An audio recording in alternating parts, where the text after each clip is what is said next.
Okay, welcome back. Welcome to my podcast. And today we talk about the show House of Dragons. Yeah, Do you like it? I do. You like it? I have been enjoying it. You have been enjoying it. Yeah. I'm not so sure whether I enjoyed it. I'm not so sure. There was one episode, I believe it was episode 6. I really enjoyed it, but for the rest, I'm very skeptical. But maybe you convince me that it is a good show. Okay. So let's say first, okay, what is the show about? So basically, it's a history of the House Targaryen, focusing on a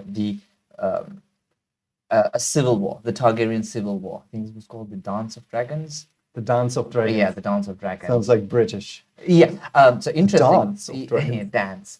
Dance. An interesting thing. So much. It's a bad idea to compare fiction to reality, but in some parts, this much of the world building over here is related to British history. It is? Yeah. Oh, the War of the Roses. Yes. So the Dance of Dragons it's a bad idea to compare them, but you can see the similarities, the inspiration, let's say. Yeah, I would say, so if you take British history, I don't have it in my mind right now, but I know the War of the Roses was a very complex event. Yes. With many houses involved. 2 primary houses, and I think there were a few claimants, right? Yeah. So, and I would say this is what, not House of the Dragons, but the original show, which is called Game of Thrones. Yeah. What it is about. It's about the struggles of different families. Yeah, so Game of Thrones is a struggle between different families. House of Dragon is a struggle between it's a civil war, so it's within one family. Much like the War of the Roses, which is like 2 cadet branches of the same house. Oh, okay, yeah. Okay, yeah. And maybe that's what I didn't like so much. Because, okay, let's talk about this picture here, right? Okay, yeah. Which is a beautiful picture. Yeah. We have to comment on the picture so that nobody sues us. Yeah. But we also have to criticize the picture. Critique. Let's come up with some critique in a moment. Yeah. So first of all, okay, we have the major character. Yeah. Maybe you. Rhaenyra. Rhaenyra. Yeah. Targaryen, right? Rhaenyra. Sorry, Rhaenyra. Rhaenyra Targaryen. Yeah, Rhaenyra Targaryen. I mean, okay, I have to say about the show, it was super expensive. Yeah. But it does not show off like maybe Lord of the Rings. And I heard another blogger commenting on that, and I noticed it, like the costumes, garment, the costumes, that's the top part of the show. Yeah, true. Even in the Game of Thrones, the costumes and their set design really stood out. Right? That was like where what made it so special in some ways. Yeah. Lord of the Rings. Do you feel like it has a very good costume set design kind of thing? I feel Lord of the Rings, everything is just too much. So I feel like it's a mixed bag. Like at times it looks like really good, and at times it looks really cheap. Yeah. But this cheapness I also have here, especially when I look at the dragons. Actually I think they opened the show with a dragon, if I remember correctly. Like the first episode, or it's pretty early that there's a dragon flying. So the show opens with the council. There's a council, and then it skips to the present day, and then it begins with Rhaenyra riding her dragon. Oh, right, she's riding the dragon. Yeah. And to be honest, I wasn't convinced by the CGI. For example, the dragon flies down to what's the city called? King's Landing. King's Landing, right? And then it drives to this famous church. Yeah. And I think it goes to the Red Keep. To the Red Keep, yeah. I think, yeah. Because then she gets off and then she meets. You know the show much better than me. Like I just remember what I saw. So Okay. I think it flies. I said rides, right? Or drives. It flies over the church, and then suddenly there are birds flying in your direction. Oh, okay. And when I saw that, I was wondering, wait. Why are the birds afraid of the dragon, and why do they fly in my direction? Like that just seemed to me like somebody said, we have to make that scene more lively, more alive. Okay. Let's add birds or something. Interesting. I didn't focus on that. You didn't focus on that? To tell you the truth, I think I know which scene you are referring to. I don't remember the birds. I will show you. Okay. Okay, very briefly here the scene from the show, and probably we get blocked, but that's okay. So here it is. And here we have the birds. And I wonder, does that make sense? That they come into the direction of the dragon, like this way, and why do they have them in there? Yeah, I guess you are right, just to make the scene look a little bit more lively, because otherwise it looks very static with just the dragon moving there. Yeah, I guess, but I think it's very minor. And then also what you just said, and that was literally a thought that I had. Oh, yeah. The video game aesthetics. Yeah. So there's another scene that I actually want to show.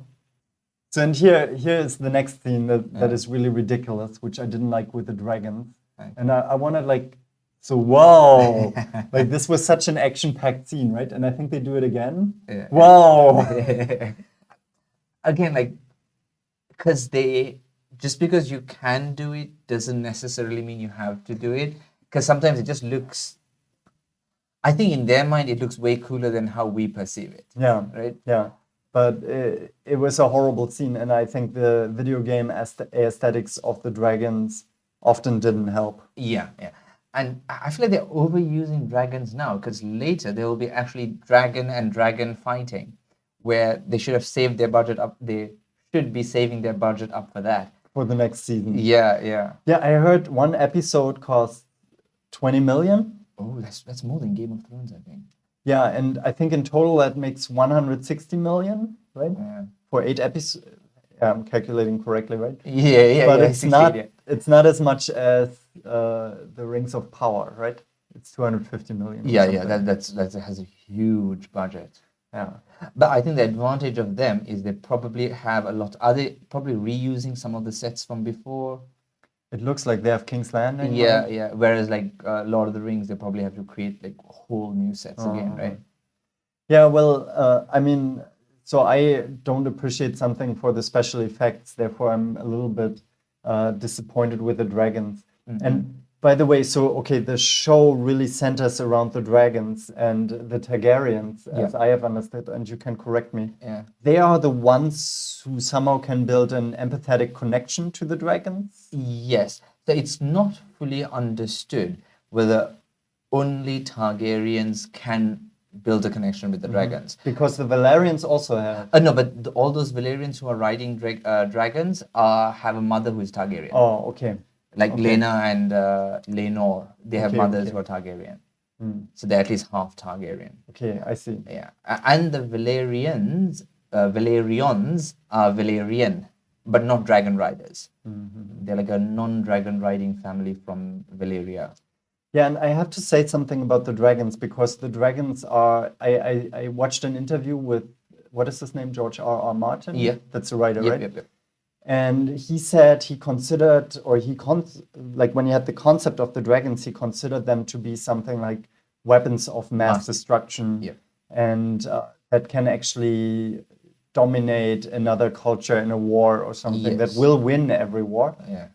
And I was disappointed about the dragons. First of all, they took the myth away. So if you remember Game of Thrones, you had the myth of the dragons, and it was developing and they were growing. Yeah. And you really wondered, what are they going to do with them? Yeah. And then once they really occurred, you really realized how powerful they are. But don't you feel like it was a bit disappointing as well?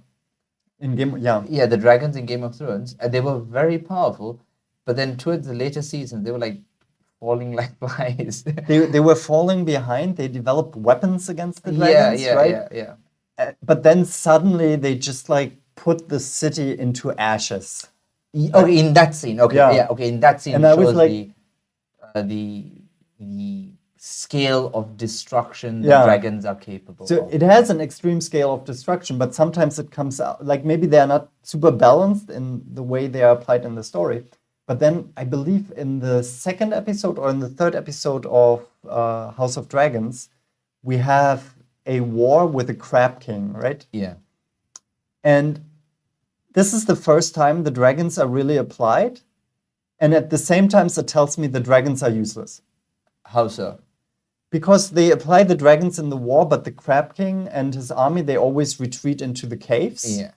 And they actually are on the brink of defeating the Targaryen army. Yeah. Or is it a Targaryen army? or- So it's it's a bit Valerian- complicated. Valerian So it's like a army. Valerian fleet with probably some other volunteers and sellswords. So they Yeah. pay people to fight for them.